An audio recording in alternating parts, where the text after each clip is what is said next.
Hi, good evening everybody, and welcome to what I'm sure is going to be an interesting and entertaining evening.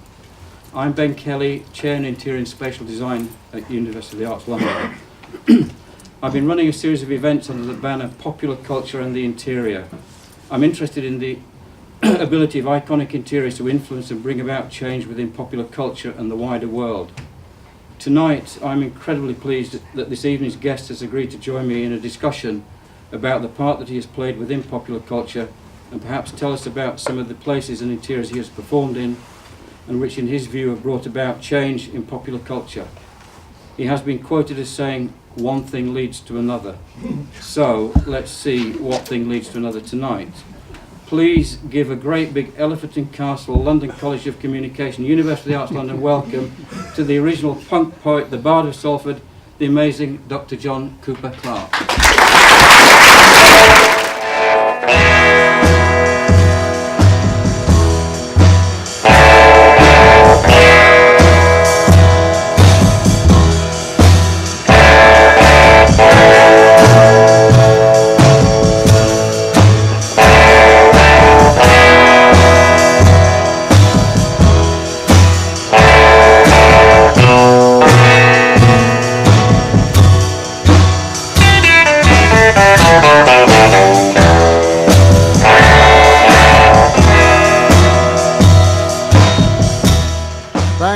Thank you, Link Ray and the Ray Men, and thank you, ladies and gentlemen. I get asked a lot of questions wherever I go, especially here. It's a Q&A. I'm expecting more than usual, but wherever I go, I'm asked a lot of questions. I've circumnavigated the globe count them 9 times, and I'm asked a lot of questions. But for instance, what is occasional furniture the rest of the time? Why only one monopolist commission? If Jesus was Jewish, why the Spanish name? How deep would the sea be if there weren't any sponges down there? And so on. But whenever I'm asked any question at all, I always answer in the existential. Why? Because I'm an existentialist, so it's only natural I should answer in the existential. It's a knee-jerk reaction, Pavlovian, if you will. I turn into a meringue. Not really. I was trying to be flip. I'm an existentialist. Most of my friends are existentialists. Well, it's company for me, so whenever I'm asked any question at all, I answer in the existential. For instance, wherever I go, and I've circumnavigated the globe 9 times, and wherever I go, this is always the first question I'm asked.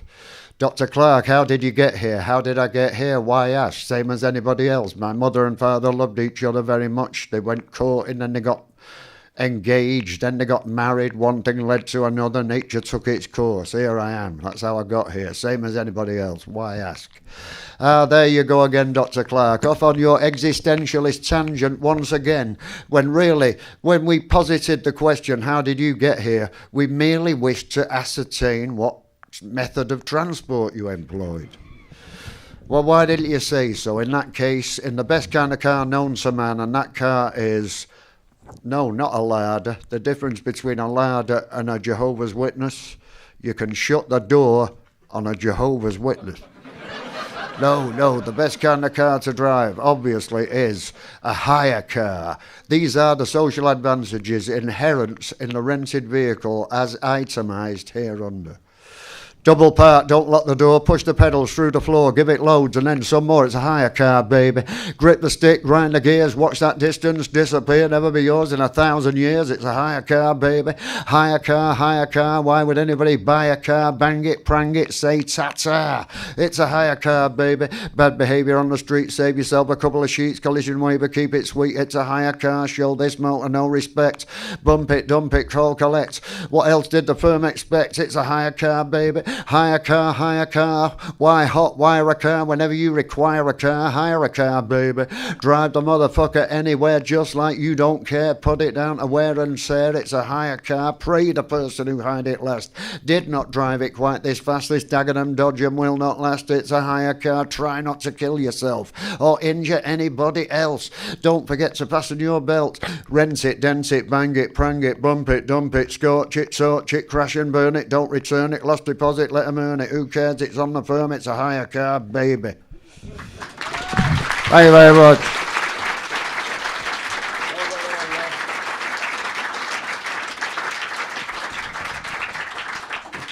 Hi.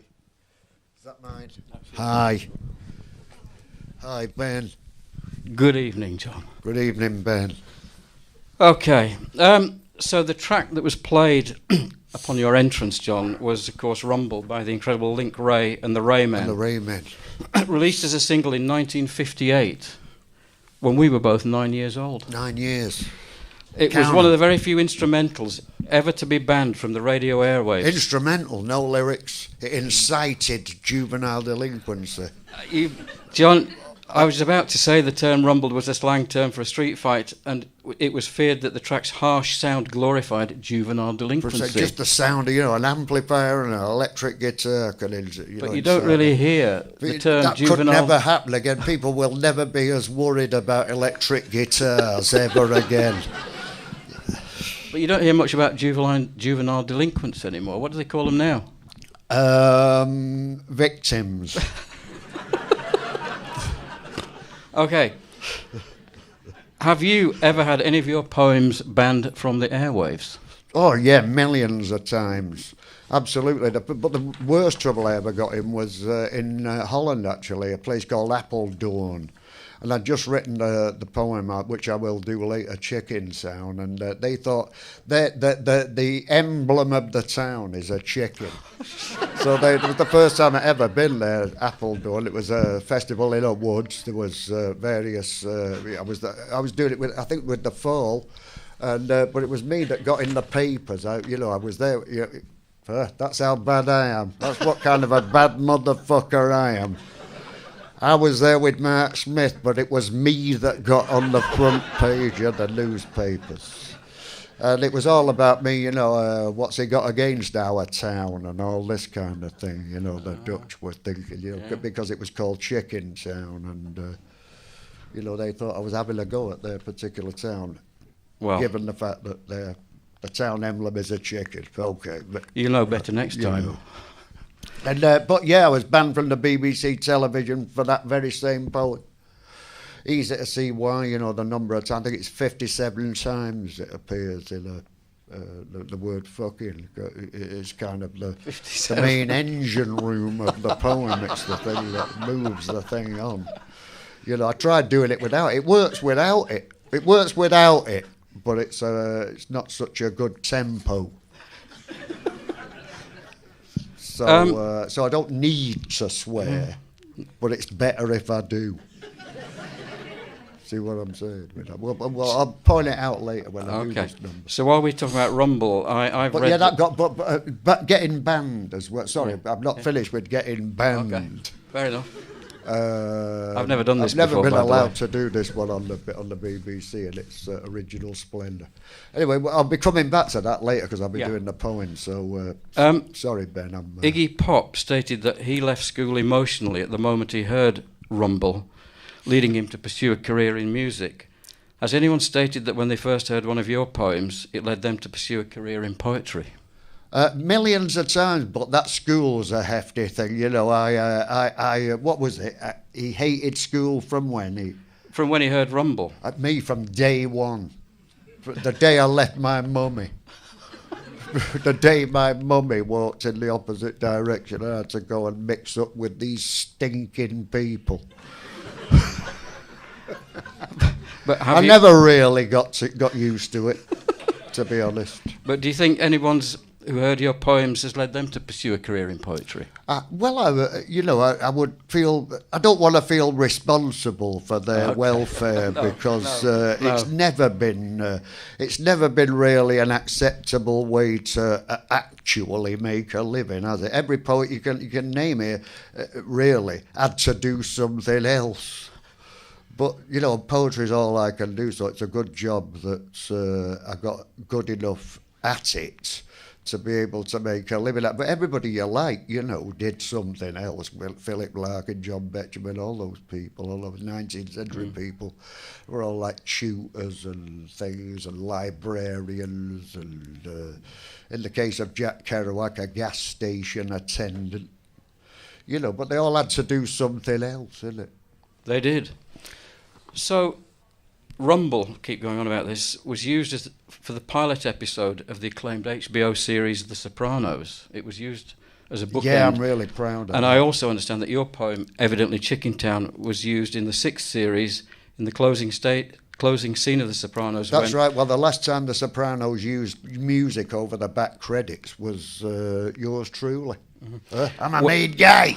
Where, hold on. There's a fantastic statistic where Phil Leotardo, I think that's his name, swears that he won't take it anymore, and his frustrations boil over to the strains of Evidently Chicken Town. That's right, about being trapped in a place where everything is completely fucked. And it's the episode that Christopher gets back on heroin. Sits on his ass in $1 million suit in the meatpacking district. It's the you can, with the exception of The Man with the Golden Arm, heroin addiction has been depicted in movies with greater or lesser accuracy. But the best depiction of heroin use I've ever seen was in The Sopranos.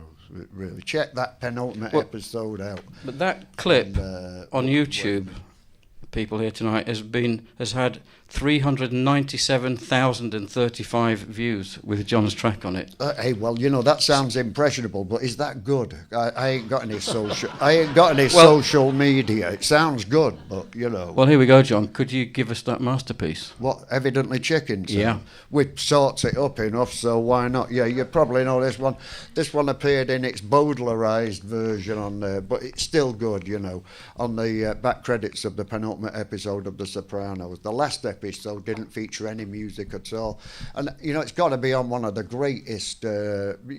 Just digressing here a little bit, but this tune's got to be on one of the greatest soundtrack albums of all time, and that is the back credit music of The Sopranos, which goes from kind of Al Jolson, Dean Martin, the Ronettes, Johnny Thunders, Lou Reed, Elvis, Frankie Valli, and me.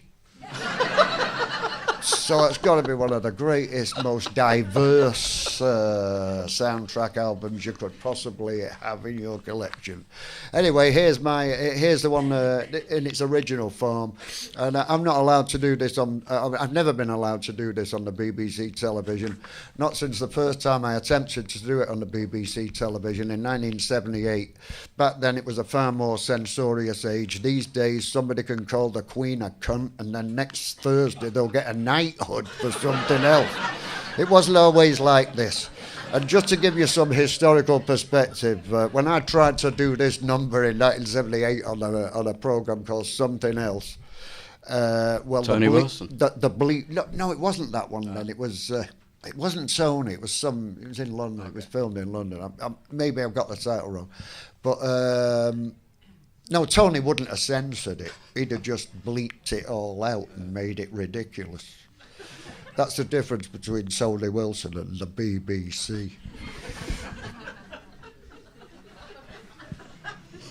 So, this one's called Evidently Chicken Town, and the first and last time I attempted to do this one on the BBC television, well, the bleep operators, those guys that take out all the dirty words, they had to sue for repetitive strain injury. Anyway, it goes like this for the uninitiated. The fucking cops are fucking keen to fucking keep it fucking clean. The fucking chiefs are fucking swine who fucking draws the fucking line at fucking fun and fucking games.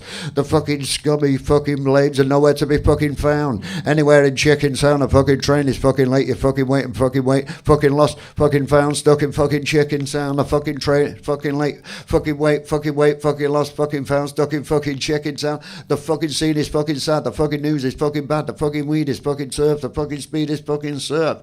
The fucking jokes fucking daft don't make me fucking laugh. It fucking hurts to look around. Anywhere in Chicken Town, a fucking train is fucking late. You fucking wait and fucking wait. You fucking lost and fucking found, stuck in fucking Chicken Town. The fucking view is fucking vile for fucking miles and fucking miles. The fucking babies fucking cry. The fucking flowers fucking die. The fucking food is fucking muck. The fucking drains are fucking fuck. The colour scheme is fucking brown. Everywhere in Chicken Town, a fucking train is fucking late. You fucking wait. You fucking wait. You fucking lost. Fucking fucking found, stuck in fucking chicken town. The fucking pubs are fucking dull, the fucking clubs are fucking full of fucking girls with fucking guys with fucking murder in their eyes. A fucking bloke gets fucking stabbed, waiting for a fucking kebab. You fucking stay at fucking home, the fucking neighbours fucking moan, keep the fucking racket down. Fucking chicken town, a fucking running, fucking like you fucking wait, you fucking wait, you fucking lost in fucking pound. Stuck in fucking chicken town. The fucking fish are fucking old, the fucking chips are fucking cold, the fucking beer is fucking flat, the fucking flats are fucking rats, the fucking clocks are fucking wrong, the fucking days are fucking long, it fucking gets you fucking down. Evidently chicken town. Evidently. Lovely. Thank you.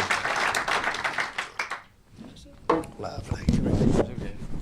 I forgot to put this image up, John. There's Link Ray on the screen there. There he is, there, very handsome man. Never went grey, never shaved in his life. Why? Because he was a Shawnee Indian. He never started shaving. He looked like a 17-year-old on his deathbed.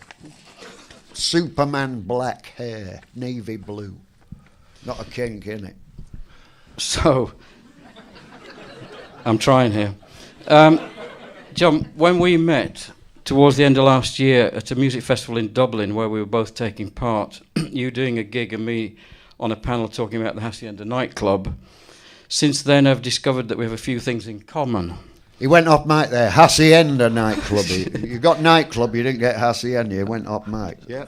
Thank you, John. First, we're roughly the same age. We grew up in the same era and we witnessed the development of popular culture at the same time. Here's the next man. Oops. There we go. I remember being amazed at seeing William Burroughs perform a series of readings to a capacity audience at the Hacienda nightclub on the 4th of October 1982, just 4 months after you performed there. There can't have been many nightclubs in 1982 who had John Cooper Clarke and William Burroughs doing poetry readings. We also had a mutual friend, Steve Maguire. We did. Who sadly died a while ago. Steve was your very close friend who did the illustrations for your book. That's right. Oops, there we are. Oh, great. There's Steve, yeah. The late Steve First Maguire. Published in 1977. That's right. 10 years in an open neck shirt, which I believe has become the best-selling poetry book in the 1980s and been reprinted many times since. I was at college with Steve at Lancaster between 1966 and 70. Could you tell us about the cutlery in your pockets, please? Oh, we were young and hungry all the time. All the time. And we didn't trust the hygiene of any restaurants in the Manchester area. It was the 70s. Louis Pasteur was an unknown quantity back then.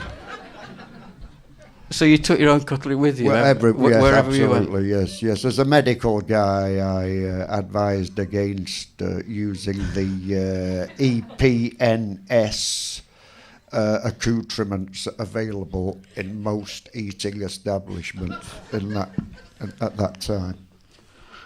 You can't properly sterilise it. And while we're on the subject of cutlery, never eat. A friend of mine, Tim Wells, alias Frankie Mansfield, a fellow poet from Stainford Hill. He says, I've got a job you'd love. I said, what's that? He says, reviewing pies. He had to go around the country reviewing pies. In fact, the world. He went round the world reviewing pies. He came back with this priceless piece of advice while we're on the subject of cutlery. Is never eat a key lime pie. When eating a key lime pie, always use a plastic or wooden spoon. The metal reacts with the acid.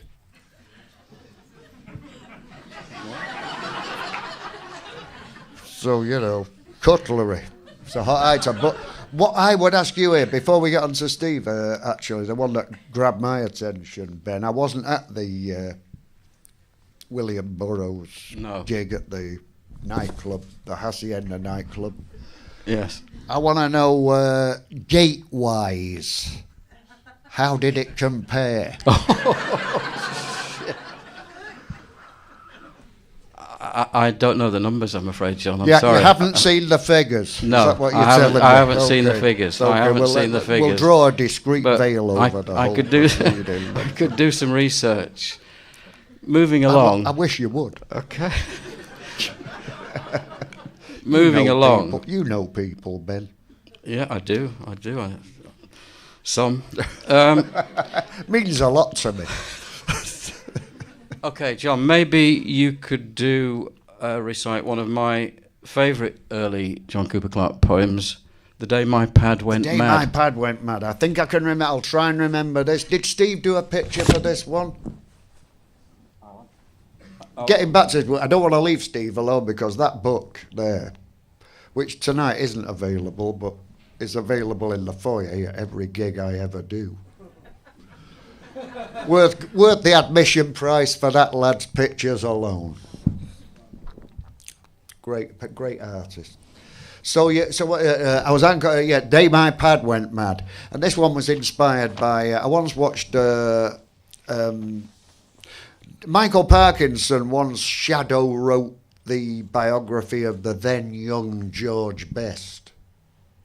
I don't know whether you know about this. He kind of helped him write his, albeit undeveloped autobiography. And at the time, he'd just acquired this entirely remote-controlled house in Timperley, which is in Greater Manchester now, but then was in Cheshire technically. It's near Wilmslow. It's where all the United players get their gaff, isn't it? I'm still the case now, isn't it? Wilmslow, Lymm. Used to be Cheshire, now it's Greater Manchester. Anyway, George started this whole process off, and he got this completely remote-controlled house in Timperley. And then one day after his third bottle of vodka that morning, he must have sat on the remote, and the whole house was going crazy. The tropical fish got overfed and were killed instantly, floated to the top of the tank. The garage door was going up and down meaninglessly, and this was when George figured. It was the first time George figured he had a drink problem. I don't know how to stop this happening. He's drunk, the whole house is reneging on him. And I thought, what if that happens to me? So that gave me the idea for this poem that Ben likes so much, and that I'm going to attempt to remember now. And it's called The Day My Pad Went Mad, and it's inspired by George Best's third nervous breakdown at the age of 17.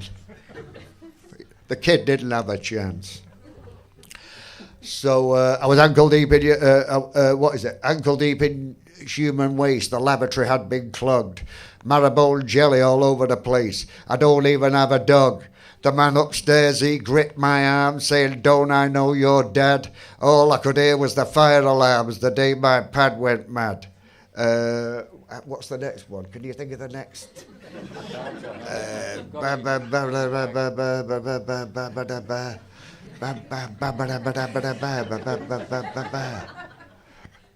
I can't, I'm sorry about this. And even if we had the book on us, I wouldn't be able to read it. I haven't got my reading glasses with me. Can you help me out with just one word would help me out? But I don't blame you for liking it though, Ben. From what I remember, it was a cracker.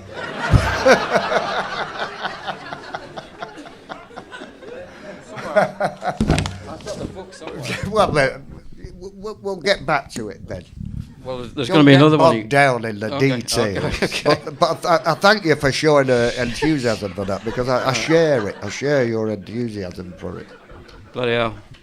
I'm working hard here. Right, another thing we share in common is the Hacienda nightclub in Manchester. I designed it and you performed in it. Yeah.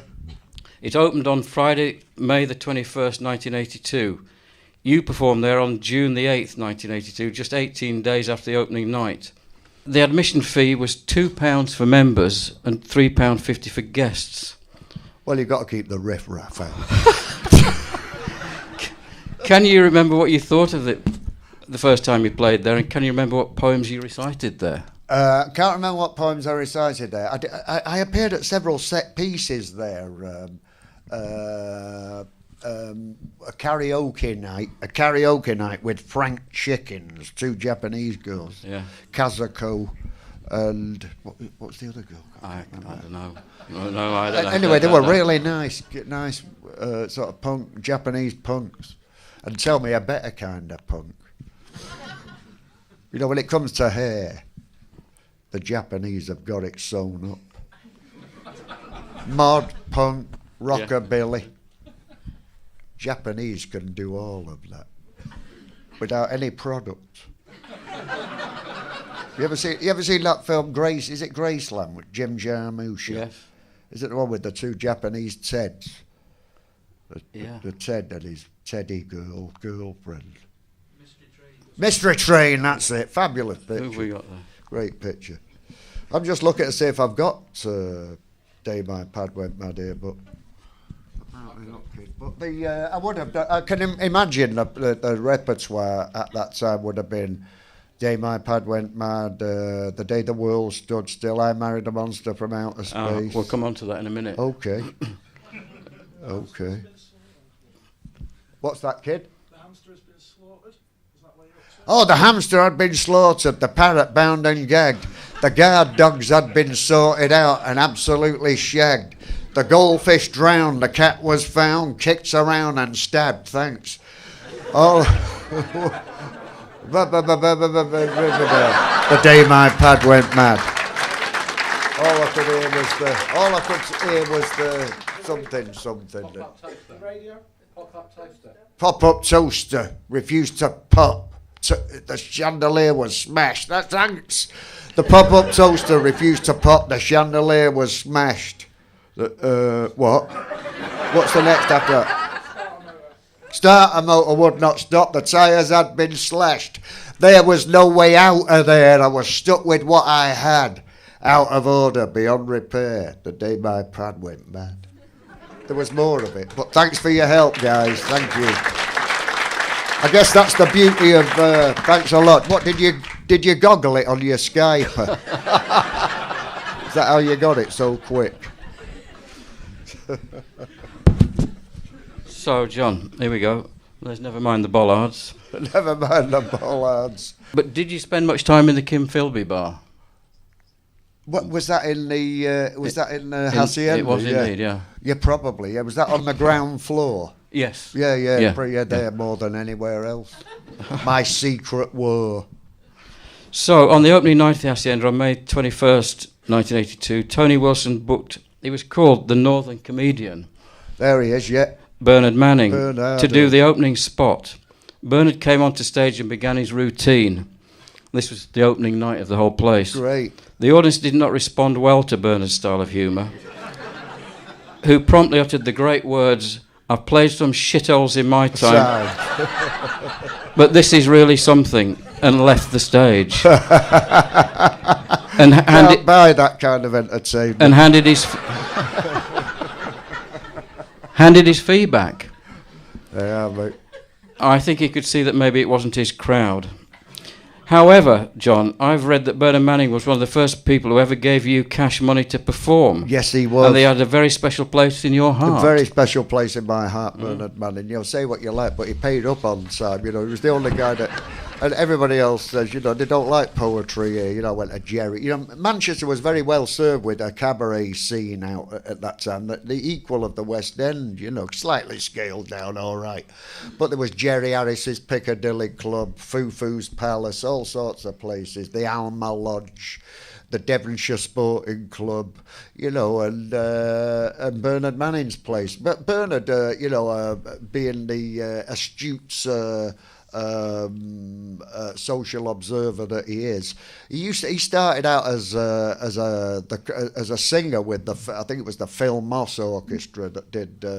They circulated all the Mecca ballrooms, and every one of those dance bands had three singers that could, two males, a balladeer, an up-tempo guy, and a woman who could do solo spots, but also sing as a close harmony vocal group. You know, this sort sort of thing goes back to the days of Bing Crosby and Mel Torme and the Meltones. You know, it's an American idea that caught on big time during and after the Second World War, and it was a very lucrative template. You know, everybody wanted a piece of this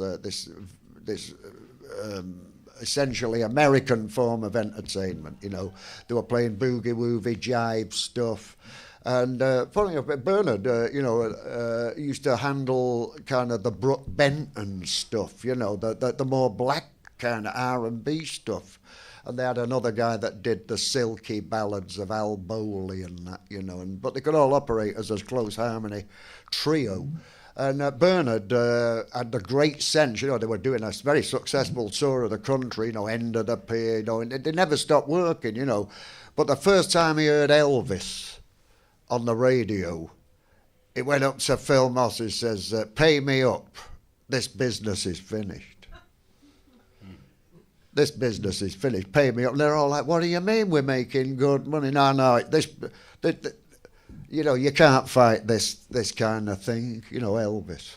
Pay me up. And that's when he bought this massive Nissan hut that used to be, I think, a billiard hall. It was kind of Nissan hut made out of corrugated at the time. And he opened the Embassy Club and became, first of all, the entrepreneur that booked the acts, because he had many contacts in show business. He worked for Moss Empires and all that, you know. And he had a kind of intuitive grasp of show business, as you can see by being able to recognise that Elvis was a total, you know, those people were finished. Only really Bernard landed on his feet there. Why? Because he's a hip guy. And, you know, and he paid you in cash. And he was the first guy to pay me cash money for doing what I do. So, you know, Bernard, for more that and the fact that he was one funny motherfucker. That's, you know. So you did a gig at the Embassy Club? Yeah. Wow. Yeah. In fact, I'll never forget when I was waiting to get paid. I was waiting outside Mr. Manning's office, you know, and he just did a couple of gags back then. Couple of songs, couple of gags, and introduced. He was mainly the MC, and he was a chiseler, basically, you know, a chiseling club owner. But he paid me on time, and I'll never forget. I was waiting outside his office one time, waiting to get paid, and I could hear him chewing out one of the previous acts, and he was, I think he was giving him the old sackaroonie, because the conversation ended with the line, "When you said you were gonna saw a woman in half, I'd assumed you were a magician."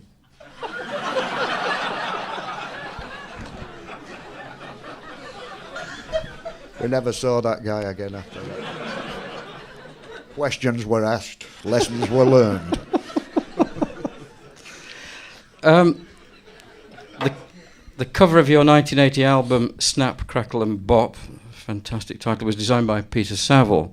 That's right. The designer of all Joy Division and New Order's album covers, and someone I've collaborated with over the years. I know that. How did that come about that Peter Saville designed the cover, and perhaps you could explain the idea behind the sleeve? Yes, the idea behind the sleeve was quite prosaic, actually. We had a surfeit of books that were put out by a firm called April Music, which was an imprint of what was then CBS Records, who I signed with. And it was a kind of cut and, you know, a scissor and paste job, but not that bad in it. But it was done by, in fact, it was good because it was done by the late Barney Bubbles was in charge of the graphics of it, you know. And I was crazy about his stuff on the strength of one cover and one cover alone, and that was the Kandinsky style cover of the Damned, the first album. It was, you know, it was very, very cleverly co-opted the style of Kandinsky for the graphics on it, and he did this whole thing. It was called the John Cooper Clarke Directory, and it was kind of telephone directory with all the names blanked out. Otherwise, you know, crank callers, etc. You know, and with my kind of stuff, the stuff that was available on my first album, These Guys in Love, was sort of printed throughout the book with current photographs, etc. So they had a few of them left on their hands, which meant that how can we, a giveaway, my first album and the free gift is the book. So how can kind of unite the two? They united the two by putting an applique breast pocket there. You can see there that it's got a pair of sunglasses in it and a couple of badges or something. But it had originally the book gives the impression of a polka dot display handkerchief in the breast pocket. But you pull it out and it's the Barney bubbles. And also I pulled the pocket away from the sleeve, and there's a packet of chewing gum in there. There is, yes, a packet of Wrigley spearmint in there, and some pocket fluff. Yeah, so it's quite kind of true to life in a way. But I did like the sleeve with the titles on. The sleeve with the titles written on it. Yeah, it was great. He had a kind of tight brief, so if he didn't have like carte blanche, do what you like, Peter. You know what I mean? It was like, we've got to sell the book. So he came out. That's That's why he's Peter Saville, and we're not. Oh dear. Moving along. You've played most, if not all, of the UK's venues, community halls, clubs, pubs, dance halls, and the cabaret circuit. These are places that cast a spell on particular communities and spaces where generations enjoyed unforgettable gigs, life-changing moments, found a lover, a husband, a wife, or just danced till dawn. For so many people, these are spaces or interiors which have shaped their lives. I'm interested in interiors and popular culture. Do you believe that these interiors, clubs, boutiques, pubs, venues can change society and how people look at the world? There is a big question. Well, that is a big question, and it calls to me. There's a very big conversation to be had about the death of pubs, and which I put down entirely to the smoking ban. There's an establishment that has long been known for selling a range of poisons to the public. Nobody ever went into a pub for the good of their health. And now, they're closing down half a dozen a week where I live in Essex. And so don't get me started on pubs and and the smoking ban and all that, But it is a shame because they were organic, They're knocking them down. They're all becoming kind of bourgeois eateries, and now the state has to build sort of meeting places where poor people can have a social life, usually overlit. But this is being addressed apparently. I heard a great programme on Radio 4 about some two old age pensioners, two old women in Ashton-under-Lyne who'd requisitioned a pub 3 times a week, where young people serve the elderly with whatever they want really. Wincarnis. Wincarnis, whatever they want, they can have it. And it's young people serving them, and the young people are enjoying it as much as the old people. And the old people, it's something to put on a clean, to get dressed up for. And, the young people, can see that it's not, they've not got much to moan about, really. I think it's great when, people talk a lot about the racial divides and things like that, but I think the worst kind of divide in society, and it goes across all racial areas and crosses all the territories, I think is, the generation gap. Obviously, I was all for it in 1959, but, it seemed like to offer so much back then, but, I think it's great when the young people enjoyed it as much as the old people, I think I've got a question coming up about that a bit later on. Young people these are people who've never seen a dead body. Mm-hmm. Incredible. No. It was unthinkable to people over 70, wasn't it? At some point they'd seen a dead body. You don't even see dead dogs anymore, do you? Cats. Well, I'm going to keep asking questions about interiors. I'm amazed people aren't more religious, you know. I'm amazed people don't think the angels took tiddles in the night. You know. They should be more religious, not less religious than they used to be. What do you think? You know, we used to poke dead cats in the gut, you know. Is it dead? Yeah, dead. You know, now it died. Could you think of an interior which has been important and inspirational? Sorry, Bo. Shall I go and sit down there? Don't get me started about mortality. Ben. Well, there's one coming up in a bit, John. Could you think of an interior which has been important and inspirational in your creative and intellectual development? Yeah, I can. The first one that comes to mind is the first bowling alley in Cheetham Mill. Bowling alley. Me and my friends, when we were about 13, about 1963. I've been 14 in 63 when the first bowling alley came to Manchester. Before that, we used to, like, anything to get out of the house. We had to get out of the house. I like telly and things like that, but it was anything to get out of the house where we could swear and smoke cigs. So we used to walk into town. Apart where I lived, although it's described as Salford, it was actually very close to the centre of Manchester. We could walk it in, 10 minutes. So we used to walk it in 10 minutes, buy 10 cigs between three of us, and then we'd have a circuit of doorways to stand in, and the more sort of light, and then we'd make nuisance of ourselves with chicks, like, We would follow them to find a respectful distance, but we'd follow them, and occasionally let them know that we were following them by shouting the gang slogan, which was "Kia ora." So we'd follow women that were like 2 years older than us, so we were like 14, they were 16, so they were like adults to us.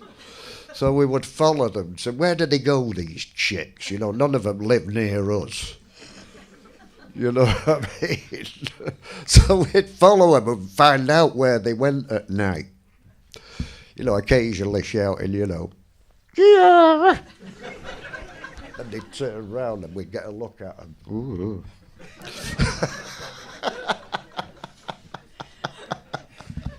This sort of behaviour would obviously get you jailed now, and quite rightly so. But we used to follow them around to see what clubs they went to, and we'd right as soon as we can pass for 18, we'll go there. And we had it all planned out. But the first place was, we used to like hanging around in doorways, shop doorways in the middle of town, Manchester, that were well lit. And the first one that left its lights on all night, that had an entirely glass frontage, was Habitat. And we'd never seen anything like that before, unbelievable, like a new world of Provençal cooking pots, and we were like, this is the way beatniks live. We all aspired to be beatniks at the time. This is beatnik. It's kind of French and American. French idea. It's an American idea of what a French people live like.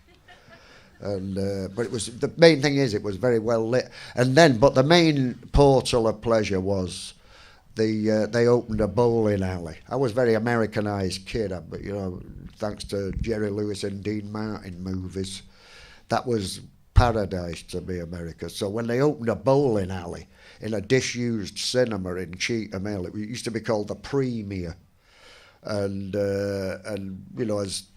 as movies went into decline and TV went into the ascendancy, two things took the place of movies in those beautiful Art Deco cinemas. Thanks to bowling and bingo, that those buildings even exist. You know that beautiful place on Essex Road? Anybody? You know where I'm talking about. Looks like an Egyptian palace. You know what I mean? On the way to Stoke Newington. That would have had a fucking ball through it if it hadn't been for Bingo. So let's hear it for Bingo, friend of modernist architecture. So anyway, so it was definitely, they opened a bowling alley in this disused, long story short, sorry, they opened a bowling alley in this disused cinema in Cheetham Hill. And all those Americanised kids, you know, we could go there. We paid 10 pence. It was called 2 shillings at the time. 10 pence would get you in there. You could hang around in the coffee bar, watch them bowling, or simply hang around making a Coca-Cola last all night and listening to the jukebox favourites that other people had put on. It was an entirely parasitical existence, but we were broke. We were broke. It took us out of the Manchester rain, give us an excuse to wear nice casual clothes, and at the end of the night, you got your 10p back. It was just a deposit to keep the riff-raff out. So that really, it was Cheetham Hill Bowling Alley that completely changed my life, ladies and gentlemen, from a street Arab to a lounge lizard. Like that for 10p. And I understand that when they left the lights on in Habitat all night, it gave you the illusion of warmth. That's right, it did give you the illusion of warmth. That's right, yeah, you had all kinds of shades of light bulb going on. You know, that kind of nice peach shade that give you the impression of, you know... I should imagine people died of hypothermia in the doorway, you know, like they do in Switzerland. Oh, the Alps are littered with dead piss artists, you know, and those St Bernards with the barrel of brandy. It was only a couple of years ago you found out that brandy doesn't actually save you from hypothermia. It just gives you the impression of being warm. So actually, you have the nip of brandy and, oh, I'm all right now, lie down, drop off and die of hypothermia. They didn't think it through. They meant well. But, you know, the Alps are scattered with delusional piss artists. The corpses. Speaking of Habitat, did you ever buy anything from Habitat? I bought quite a few of those metal tea mugs. You know, those Amish style tea. The ones you can start a riot with in a prison. I bought a whole bunch of those motherfuckers. Oh, God. Oh, dear. Where are we? Okay. They got one. Do you remember that guy? I can't remember that comedian's name. American comedian, fat guy, Louis something or other. He says they sent me to prison, that special prison for fat guys. He says there I was with that little tin cup with the bars further apart than usual. You know, prison for fat guys. The bars are further apart. It's a hard thing to do, starting a riot with that tin cup. Clang! Clang! Oh, boy. But I bought a load of them and those canvas school stacking chairs. Oh, yeah. You know, the tubular steel and canvas with the sort of, really comfortable. Show me a more comfortable chair than that. So, Habitat did change your life? In more ways than one. In more ways than you might imagine. All right, moving along. A quote from the DJ Graham Park. He said, I remember... The rumour. Oh, I don't know. I remember getting on a train to Manchester in 1986, and John Cooper Clarke got on. I thought he would be dressed like that only for the stage, but he walked around like that all the time. That seemed really cool and made Manchester feel even more exciting. Were you aware that your appearance and attitude was affecting how people in Manchester felt at the time? Well, no, I've only ever ploughed a lonely furrow when it comes to clothes, to be honest. It's what I hate is when the clothes I like are fashionable. I hate that. Because when the clothes I like are fashionable, that means in 2 weeks they're going to be unfashionable. And I'd rather look 50 years out of date than 2 weeks. 50 years looks like you got something to prove, you know what I mean? Yes, well, I've got my standards. You know, that's it. I've got my standards, and the vagaries of fashion will not shift me from it. But when the stuff that you've been wearing comes back into fashion, you know, in a fortnight, it's going to be still wearing that sort of shit. You know, instead of, you know. Yeah. But I've never really, you know, fashion. Who was it said? Somebody better than me. Fashionable fashion clothes that are so horrible, they have to be replaced every 3 months. But I've always gone for the same sort of shit. I worked out it's damage limitation with me with clothes. Damage limitation, really. So, could we do I Married a Monster from Outer Space? I Married a Monster from Outer Space. This one, yes, okay, I'll do it. I can. If I go straight into it, I think I can remember this. I fell in love with an alien being whose skin was jelly, whose teeth were green, big bug eyes, death ray glare, feet like flippers and cubic hair. I was over the moon. I was back to, what is it? Took her back to my place. Took her back to my place. Then I married the monster from outer space. The days were numbered, the nights were spent in a rent-free furnished oxygen centre. Cyborg chef serves up cuisine, the colour of which I've never seen. I needed nutrition to keep up the pace when I married the monster from outer space. We walked out, tentacle in hand. You could sense these earth mothers could not understand. And when we got on the bus, they said it's extraterrestrial, not one of us. Bad enough with another race. But fuck me, a monster from outer space. A cybernetic fit of rage. She pissed off to another age. She lives in 1999, going back a bit, with a new boyfriend, a blob of slime. Each time I see a translucent face, I remember the monster from outer space. Is that all in there? Thank you very much.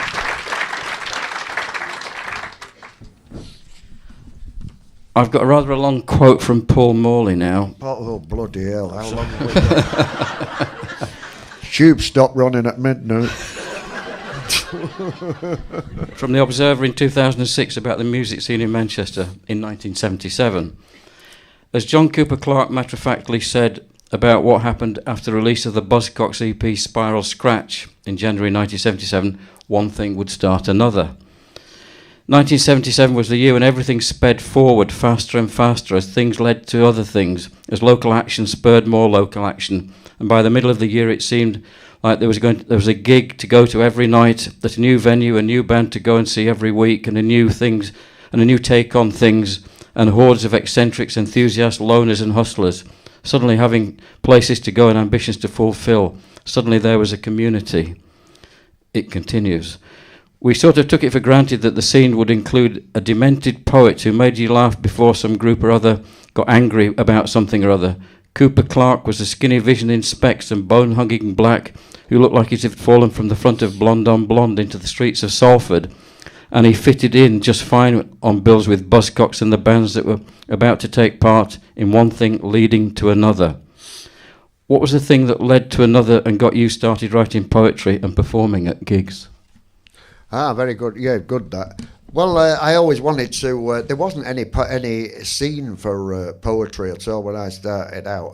There was somewhere in Liverpool, O'Connor's Tavern, where people like Roger McGough and Adrian Henry and Brian Patton used to perform on a weekly basis. But there was no equivalent of that in Manchester. What there was a kind of semi-bohemian scene, and there was like jazz, modern jazz, Club 43, the MSG, Black Lion. The Turk's Head, and these were kind of jazz venues. The MSG, the Manchester Sports Guild, place like that. And there were also, as I mentioned before, the cabaret clubs of Jerry Harris's Piccadilly Club, Fufu's Palace, etc. So it was a real showbiz town for quite a while, but not in a rock and roll kind of sense, really. There wasn't really anywhere for...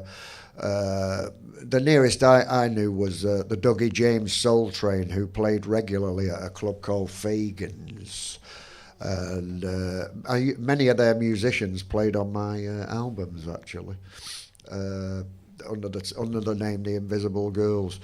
But what started me writing, I started performing at these places like Dante's, and mainly, most in the northwest. The furthest away from Manchester I went would have been Leeds or something. But I always figured it would work to my advantage. People think they don't like poetry, but there are examples of it where people do like poetry. Even then, there was Stanley Holloway in this country, Phil Harris in America. And when I was first starting to try and make it in the world of poetry as a kind of way to earn a living, people, you can't do that. Even people that are good at it can't make a living at it. Forget about it. But there was one person I took a lot of inspiration from, and it was like living proof that people actually did like poetry, and that was Pam Ayres. She was winning opportunity, she was week after week for about a year. The public, a totally democratic show. The public returned her as a winner time and time, week after week after week for about a year. And that's when I said, you're wrong. Look, people, they like her stuff. She's right. She's doing the same thing as I do. She's writing about her world. I'm writing about mine in the method, with poetry. So, but even so, it was all, forget about it. I never got no encouragement at all. But so I always thought, well, I'll use incongruity to my advantage. So I'll read a few poems, tell a couple of gags, and I'll do it in places that are as far away from the literary world as possible. And that's why I sort of went kind of pop right away. I went that kind of pop route. But it's still poetry. You can't say, what is it? If it ain't poetry, what is it then? So I just thought, thought it was one of the very few good ideas I ever had as a teenager, was to do that. And for me, it paid off, kind of, over the years.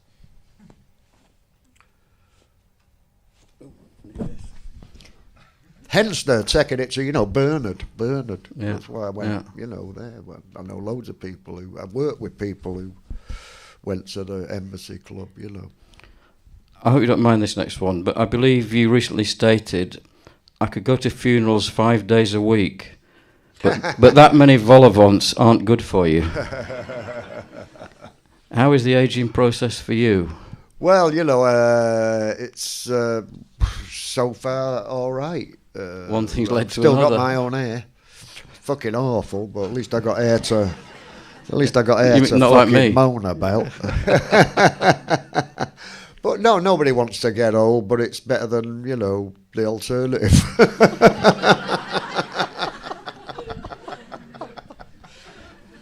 Fantastic. That's the best answer ever. I don't know what to say next. Who's your favourite dead poet? Oh, that would Millie. I suppose Baudelaire and John Betjeman. I think Baudelaire, John Betjeman. Wow. The Probably. Bees. Pardon? The Bees. The Bees, all the Bees. Yeah. And your favourite living poet? Living. I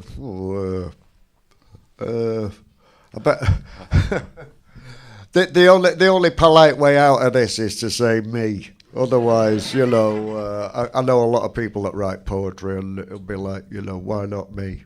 Although they're not here. It's just getting filmed. No, there's loads of great poets around now, actually. In fact, there's a whole scene going for it, isn't there? Selena Godden, Francesca Beard, the aforementioned Frankie Mansfield, Jock Scott. Yeah, millions of them. Jock Scott, Luke Wright, Mike Gary. Oh, Mike Gary, yes. Luke Wright, Martin Newell. Loads of them now. Well, it wasn't always like this. I don't know how we're doing for time. But I don't think poetry is any more than. I disagree with Paul Morley there about punk rock being like a community. I didn't see any evidence of it being a community. They used to steal each other's amplifiers and fucking diss each other at every fucking given opportunity. Don't listen to that. Everybody sucks but us. That was the message of punk rock. Everybody sucks but us. And it's the same in poetry, really. I don't really go and see other poets. What's the best thing that could happen? The best thing that could happen, if I went to see another poet perform, then the best thing that could happen would be their shit.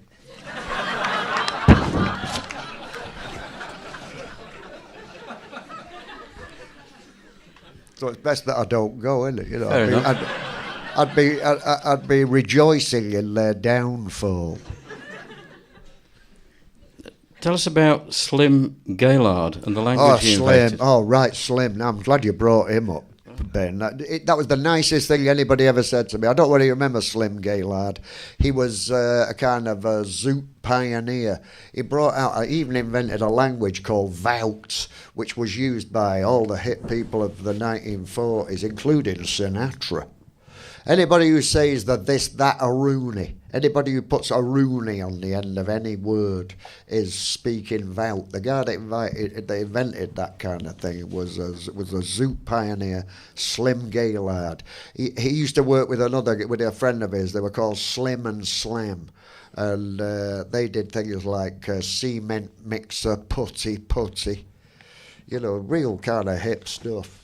There, back in the days of Lewis Jordan and Cab Calloway, you know, that kind of early R&B boogie woogie stuff.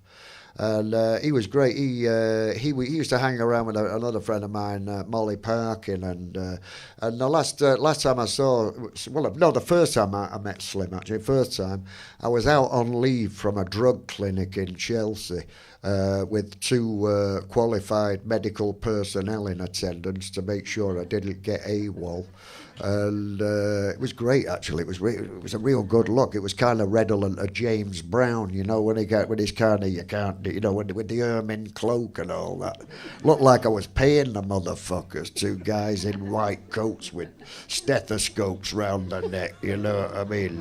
One on either side of me everywhere I went, you know what I mean? Time you got to be home for midnight. It was real Cinderella of narcotics. Kind of thing, and but he just got in time. Slim, he says, "Hey man," he says, I never forget what he says. "Hey man, you a walking computer. You could teach the professors." That's the best thing anybody's ever said to me. "You're a walking computer. You could teach the professors." Nobody ever said anything nicer to me than that. And that's a guy that invented a whole fucking language there, Slim Gaillard. Check him out on the Skyper. In no time at all, you will be transfixed. Is it true, John, you've been piling on the pounds? I've been piling on the pounds lately. And there's a reason for this. There is a reason for this. Are we going into another poem here? I think so. Ah, great stuff. I'm glad you reminded me of that. I'm glad I remembered. Yes, there is a reason. Anybody that's ever seen me before will tell you, ladies and gentlemen, I have been piling on the pounds lately. And thanks for not pointing that out. I know how bad it is. I fell downstairs last Monday. My wife thought EastEnders had finished early. But there is a reason for this. And the reason is, since I quit using narcotics, I've been piling on the pounds. Now I can't go back to Manchester, where the taking of narcotics is virtually compulsory. If I see anybody I know, it's, "Hey, Dr Clarke, get back on drugs, you fat fuck." They're not being helpful, frankly, to the extent that I wrote a poem about it, and this one's called "Get Back on Drugs, You Fat Fuck."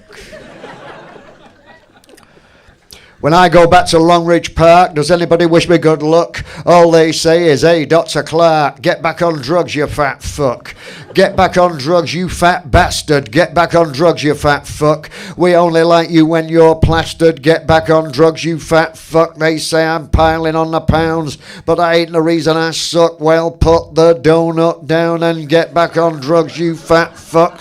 Get back on drugs, you fat degenerate. Get back on them, you schmuck. You're the size of a minor emirate. You were good once, but I don't remember it. Get back on drugs, you fat jumping Jehoshaphat. Get back on drugs, you fat prick.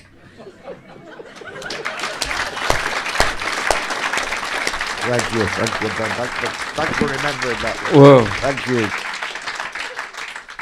When I first heard, I couldn't get that out of my brain. Get back on drugs, you fat fuck. You just can't. You'll take that home tonight. If that poem can be said to have a hook line, indeed, it would be get it back would, on drugs, you fat fuck. Yeah. I think that's number one in the hit parade. Well, I've run out of questions, believe it or not. But to finish, if you could do Beasley Street for us, and parts 1 and 2. Parts 1 and 2. Parts Indeed. 1 and 2. Parts 1 and 2. Okay, shall we say good night now before I step over to the signing off mic and go into Beasley Street? Parts 1, Parts 2. Is that enough? That's fantastic. Thanks a lot. Thanks, Ben. Thanks, Ben, for making it all possible. Nice one, Ben. You're lucky to have him.